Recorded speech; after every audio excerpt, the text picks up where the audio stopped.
డబ్బు, అనారోగ్యం, ఉద్యోగం, వ్యాపారం అప్పులతో బాధపడుతున్నారా? వెంటనే జేకేఆర్ గురువు గారికి కాల్ చేసి అపాయింట్మెంట్ తీసుకోండి.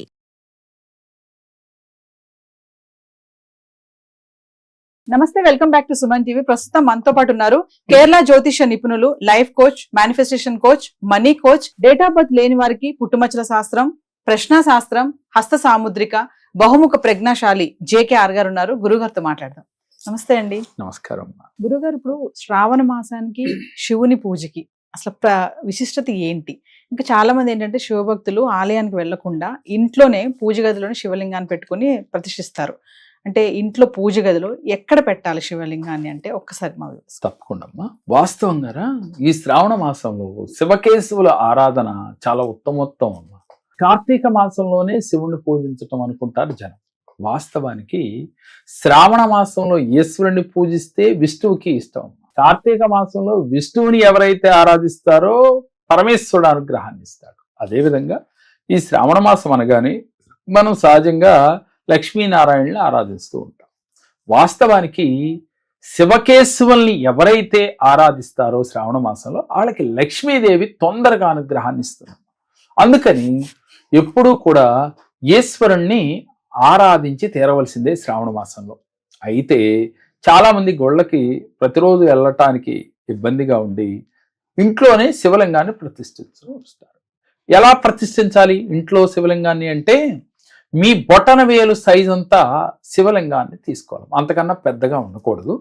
బొటన వేలు సైజు అంటే ఈ మాత్రం ఉండేట్టుగా తీసుకుని ఆ బొటన వేలు సైజు శివలింగాన్ని స్ఫటిక శివలింగం కానీ రజిత శివలింగం కానీ ఓపికని కొలది తీసుకుని మీరు రోజు కూడా అభిషేకము అర్చన చేయాలి. ఎవరైతే ప్రతిరోజు ఈ శ్రావణ మాసంలో ఈశ్వరుణ్ణి ఆరాధిస్తారో వారికి సిరుల తల్లి శ్రీ మహాలక్ష్మీదేవి వరాల్ని ఇచ్చి తీరుతుంది.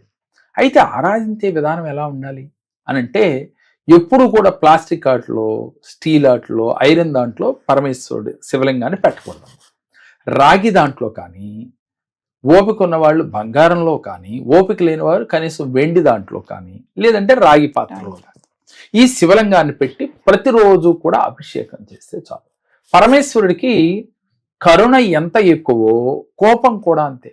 అందుకనే పరమేశ్వరుడికి ఊరికనే కోపం వస్తుంది, అలాగే ఊరికనే వరాలు కూడా ఇచ్చేస్తారు అని చెప్పి మన పురాణాల్లో మనం చదువుకున్నాం.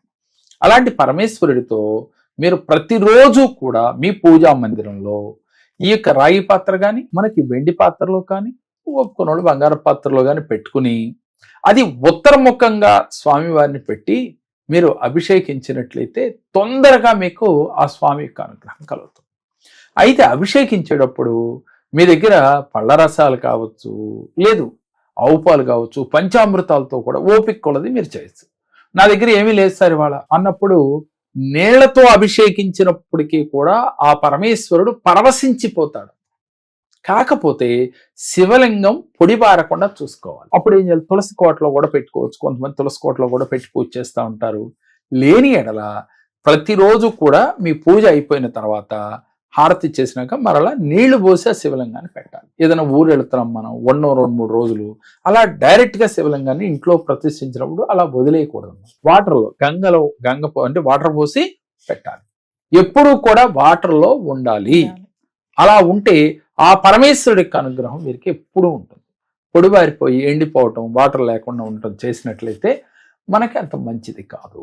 ముఖ్యంగా పరమేశ్వరుని ఆరాధించేటప్పుడు మీ మనస్సు అనే పుష్పాన్ని అక్కడ పెట్టాలమ్మా. రెండోది, శివకేశవుల్ని ఇద్దరినీ ఆరాధించి, అంటే లక్ష్మీదేవితో శ్రావణ మాసం అంటేనే లక్ష్మీదేవిని ఆరాధన చేస్తాం, అది మనం చెప్పనక్కర్లా.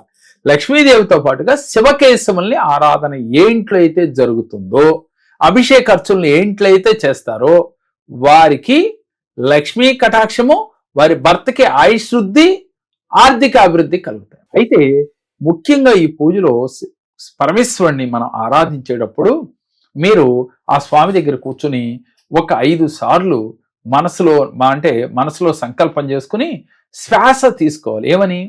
ఓ పరమేశ్వర, నా ఆత్మ నీ యొక్క అంశమే కాబట్టి నా హృదయంలో నువ్వు కొలువై ఉన్నావు అని చెప్పి నీలో దాగి ఉన్న పరమాత్మ ఆ పరమేశ్వరుడే అని గ్రహించి మీరు ఆ పరమాత్మను గుర్తించే విధంగా శ్వాసని దీర్ఘ శ్వాస తీసుకోవాలి. అట్లా ఎన్నిసార్లు తీసుకోవాలి? ఒక 5 సార్లు తగ్గకుండా శ్వాస తీసుకుని సాక్షాత్తు ఈ శ్వాస ఎంబడ ఆ పరమాత్ముడి యొక్క విశ్వశక్తి, అంటే యూనివర్స్ లో విశ్వశక్తి దైవశక్తి ఉంటుందంటున్నాం కదా, ఆ విశ్వశక్తి దైవశక్తి మనలోకి చేరినట్లుగా, మనలో దాగి ఉన్న విశ్వశక్తి దైవశక్తి తోడైనట్లుగా ఫీల్ అయ్యమ్మ. ప్రతిరోజు కూడా ఈ శ్రావణ మాసం అంతా కూడా ఆ పరమేశ్వరుడు, ఆ శివకేశవుల యొక్క అనుగ్రహం వీరికి మెండుగా కలిగినట్లుగా ఫీల్ అవుతూ ధ్యానం చేయాలి. ఎవరైతే ఒక 11 సార్లు ఓం నమ శివాయ అని కనీసం అనే మంత్రం మనసులో తలుచుకుంటూ ధ్యానం చేసినట్లయితే ఆ పరమేశ్వరుడు పరవశించిపోతాడమ్మా.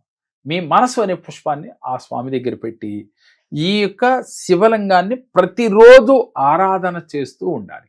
ఇంట్లో పెట్టినట్లయితే ప్రతిరోజు ఆరాధన చేయాలి. ఒకవేళ మనం ఊళ్ళో లేము, బయటకు వెళ్ళామనుకుంటే ఎప్పుడైతే రాగి పాత్ర కానీ వెండి పాత్ర తీసుకున్నట్లయితే దాని నిండా వాటర్ పోసి ఆ స్వామిని దాంట్లో పెట్టి ఉంచాలి. మరలా వచ్చిన తర్వాత అభిషేకార్చన చేసుకోవచ్చు. వాస్తవంగా పంచామృతాలతో ఈ శ్రావణ మాసంలో గనక పరమేశ్వరుడిని అభిషేకించినట్లయితే ఆ పరమేశ్వరుడు మనకి అనుగ్రహ జల్లులు కురిపిస్తాడు. ముఖ్యంగా పార్వతీదేవి ఎప్పుడైతే ఈ శ్రావణ మాసంలో ఆరాధిస్తూ ఉన్నారో, లక్ష్మీదేవిని ఎప్పుడైతే ఆరాధిస్తూ ఉన్నారో, శివకేశవుల్ని ఎప్పుడైతే ఆరాధిస్తూ ఉన్నారో, మనకి లక్ష్మీదేవి త్రష్ట వేసుకొని కూర్చుంటున్నాం. శ్రావణ మాసం పూజలన్నీ అంతే కదా. సహజంగా వరలక్ష్మీదేవిని అనుగ్రహం కోసమే చేస్తాం. కానీ వరలక్ష్మీదేవి అనుగ్రహాన్ని ఇవ్వాలి అంటే మనం పార్వతీ పరమేశ్వరులను కూడా ఆరాధన చేయాలి. అలాగే కార్తీక మాసంలో కూడా అంతేనమ్మా. లక్ష్మీనారాయణలు కూడా ఆరాధన చేస్తేనే పార్వతీ పరమేశ్వరుల యొక్క అనుగ్రహం మనకు కలుగుతుంది. కాబట్టి ఒక్క విషయాన్ని ప్రతి ఒక్కరు గుర్తుపెట్టుకుని ఈ శివకేశవుల్ని ఈ శ్రావణ మాసంలో ముఖ్యంగా ఆరాధించినట్లయితే లక్ష్మీదేవితో పాటుగా మీకు ఆ వరలక్ష్మీదేవి సంపూర్ణ అనుగ్రహాన్ని ఇచ్చితేరు. నమస్కారం. నేను అంతకుముందు నా చెడు అలవాట్లు మానుకోవడానికి చాలా కాలం పట్టింది. కానీ దగ్గరికి వచ్చాక నా అలవాట్లు కొంత మొత్తం మార్చుకోగలిగాను. ఆరోగ్య విషయంలోనే ఏదైనా అంతా బాగుంటుంది. ఇట్లన్నిటికీ పెద్దానికి కారణం మన జేకే గారు అని చెప్పి నేను నమ్ముతున్నాను.